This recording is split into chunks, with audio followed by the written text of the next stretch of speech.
हे भगवान, कहीं आज सामने वाला व्यापारी हरिया भी बैगन लेकर ही ना आ जाए। अगर वो भी बैगन लेकर आ गया तो फिर मेरे बैगन कैसे बिकेंगे? आप तो दयालु हो, सब पर कृपा करते हो, मुझ पर भी करो भगवान। बैगन ले लो भैया, आओ चाची आओ, ताजे ताजे बैगन हैं एकदम, जल्दी आ जाओ, जल्दी आओ। क्या रे चंपक, ये बैगन कैसे दे रहा है तू? ले लो भैया, बस 10 रुपए किलो है, ले लो, बहुत सस्ते हैं, ताजे हैं, अभी अभी खेतों से लेकर ही आ रहा हूँ। आओ भैया आओ, जल्दी आओ, काकी जल्दी आओ, चाची तुम भी आओ, बैगन ले जाओ, ताजे ताजे और हरे हरे बैगन, बस 5 रुपए किलो, जल्दी आओ जल्दी। हाँ, 5 रुपए किलो? अगर सामने वाला 5 रुपए किलो दे रहा है तो तुम 10 रुपए किलो क्यों दे रहे हो? हम तो उसी से लेंगे बैगन। अरे सुनो तो भैया, अरे सुनो तो, ये हरिया मेरा सारा बिजनेस चौपट कर देता है रोज, ऐसे कैसे काम चलेगा? चलो आज तो फिर घर चलते हैं, अब तो माल बिकने से रहा। अगर ऐसे ही हरिया हमारे साथ करता रहेगा तो हमारी सब्जियां बिकेंगी ही नहीं, फिर हमें घर का खर्चा चलाना भी बहुत मुश्किल हो जाएगा। अरे अरे, सारी सब्जियां ऐसे ही ले आए दोनों, क्या कुछ भी नहीं बिका? माँ कहाँ से बिकेगा? हम हमारी सब्जियों का जो भाव लगाते हैं उसके आधे दामों में हमारा पड़ोसी हरिया सब्जियां बेचने लगता है। अब तू ही बता माँ, जब मजदूरी ही नहीं निकलेगी तो भला बेचकर क्या फायदा? अच्छा अच्छा, तो हरिया भी सब्जी बेचने लगा है, तो तुम दोनों भाई एक काम करो, तुम दोनों फल बेचने लग जाओ, फिर तो हरिया से कोई बराबरी नहीं होगी, वो अपना काम करेगा और तुम लोग अपना। हाँ बात तो सही है, वैसे बाजार में भी कोई फलों की दुकान नहीं है, ऐसा ही करते हैं, कल से हम फल बेचेंगे, मुनाफा भी अच्छा होगा। आम ले लो, आम, ताजे ताजे आम ले लो, आओ भैया आओ चाची, 20 रुपए किलो, भैया ताजे आम ले लो। आओ भैया आओ, ले लो मीठे और लाजवाब आम, बस 10 रुपए किलो, आओ आओ और आम लेकर जाओ। चलो चलो भाई लोग, हम सब उसी की दुकान से आम लेंगे, उसके आम बहुत ही ताजे दिखाई दे रहे हैं और दाम भी इसके आधे हैं।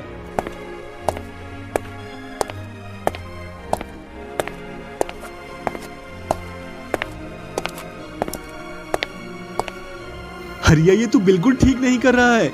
अरे जो बिजनेस मैं करता हूँ वही बिजनेस तू क्यों करता है? और फिर उसके बाद आधे दामों में ही सामान बेचकर चला जाता है, क्या मिलता है तुझे इससे? बोल। अरे भैया आप लोग सिर्फ आम देखिए, इस पागल की बातों पर ध्यान मत दीजिए, न मैं देता हूँ न आप दीजिए, आप सब आम देखिए। क्या तूने मुझे पागल कहा? मैं पागल हूँ? जा, अब से मैं यहाँ बिजनेस ही नहीं करूंगा, फिर देखता हूँ तू कैसे मेरी नकल करता है।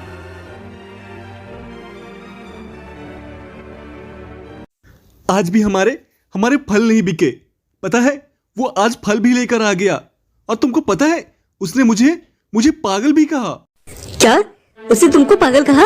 ये सही नहीं किया उसने, अब पता चलेगा उसे कि पागल कौन है। मेरे दिमाग में एक बहुत ही अच्छी तरकीब आई है, काम इधर लाओ। अरे वाह, क्या दिमाग पाया है तुमने, ये युक्ति तो जरूर काम करनी चाहिए। हाँ जरूर, सच में मजा आएगा। अरे ये क्या, चंपक सच में नहीं आया आज बाजार में? ऐसे में तो मुझे मजा ही नहीं आएगा सामान बेचने में। चलो फिर मैं भी चलता हूं। चंपा देखते ही देखते 8 महीने बीत गए, हमने अपनी सारी जमा पूंजी इसमें लगा दी और अब तो सब तैयार भी हो गया है, बस सही दाम मिल जाए तब तो मजा ही आ जाए। अरे जरूर, बढ़िया दाम मिलेगा, तुम चिंता मत करो। अरे गौरी, ये चंपक कई महीनों से कुछ काम धाम नहीं कर रहा है क्या? कुछ ना कुछ तो कर ही रहा है, तभी उसके घर का गुजारा हो रहा है। पर कर क्या रहा है, कैसे पता करें? हाँ हाँ, पता तो करना ही पड़ेगा, पर कैसे? एक काम करो फिर, तुम चली जाओ चंदा के पास और जाकर बात घुमा फिरा कर पूछने की कोशिश करो पता तो चले कि माजरा क्या है। ठीक है जी, मैं पता लगा कर आती हूँ।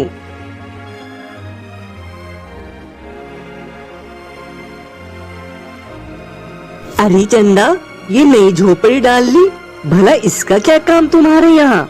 ये झोपड़ी, ये तो हमने मछली पालने के लिए लगाई है। इस बार तो मान ले गौरी, मुनाफा डबल है।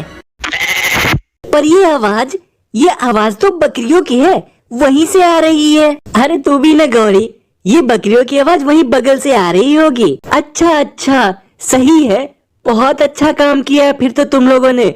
बहुत अच्छा मुनाफा भी होने वाला है तुम लोगों को। हाँ गौरी, चल तुझे इसी खुशी में चाय पिलाती हूँ, घर चल। नहीं चंदा, आज नहीं, कभी और। आज थोड़ा काम है मुझे, बाद में आती हूँ मैं।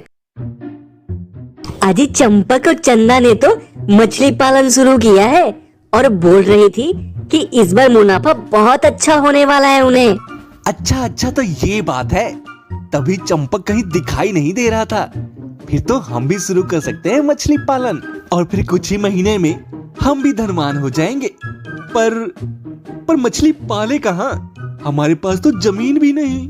अरे तुम चिंता क्यों करते हो जी, छत किस काम आएगा? छत पर पानी भर के मछली पाल लेते हैं। हाँ गौरी, सुझाव तो बहुत अच्छा देती हो तुम। आखिर बीबी किसकी हूँ जी? अच्छा ठीक है, भाव मत खाओ। चलो छत पर पानी भर देता हूँ, मछलियाँ लाकर फिर उसमें डाल दूंगा। फिर कुछ ही महीनों में हम भी अमीर बन जाएंगे। देखा गौरी, हमने कितनी आसानी से सब कर लिया। हम भी बन गए अमीर समझ। ये क्या जी, हमारी छत से पानी टपकने लगा है और दीवारें भी गीली रहने लगी हैं। कहीं ऐसा ना हो कि लालच के चक्कर में हम अपना रहने का ठिकाना भी गवा दें। कैसी बात कर रही हो भाग्यवान, ऐसा वैसा कुछ नहीं होगा। बस कुछ दिनों की बात है, फिर माला माल हो जाएंगे हम, समझ गई? हाँ समझ गई। चंदा, मैं बकरियों को लेकर जाता हूँ। एक सेठ बहुत अच्छे पैसे देने के लिए बोला है। जानती हो, हमारी बकरियों के पूरे 1 लाख रुपए देने के लिए बोला है वो। क्या? पूरे 1 लाख रुपए? जाइए जी जाइए, और जल्दी 1 लाख रुपए लेकर आइए। कब से हमने 1 लाख रुपए नहीं देखे हैं। सेठ जी, मैं सारी बकरियां लेकर आ गया हूँ। ठीक है, तुम्हारी इन सारी बकरियों के 1,10,000 हुए। ये लो पूरे 1,10,000 रुपए, और बकरियां यहीं छोड़कर चले जाओ। बहुत बहुत धन्यवाद मालिक।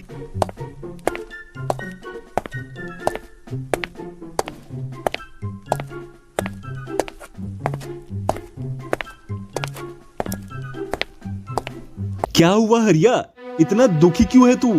चंपक, तूने मछलियां पाली तो हमने सोचा हम भी मछली पालन कर लें, और छत पर ही हमने पानी भरकर मछली पाल ली। पर देखते ही देखते कुछ महीनों में हमारे सिर से हमारे घर की छत भी छीन गई। हमारा घर टूट गया चंपक। ये तो होना ही था हरिया, भला छत पर भी कोई मछली पालता है बुद्धू कहीं का। इसीलिए कहते हैं लालच बुरी भला होती है। और कर मेरी नकलची। और मैंने कोई मछली नहीं पाली थी, मैंने बकरी पाली थी, और अभी सारी बकरियां बेचकर आ रहा हूँ, वो भी पूरे 1,10,000 में। समझा? अब रोता रह बैठकर। लालच बुरी भला होती है दोस्तों, इसीलिए हमें कभी लालच नहीं करना चाहिए।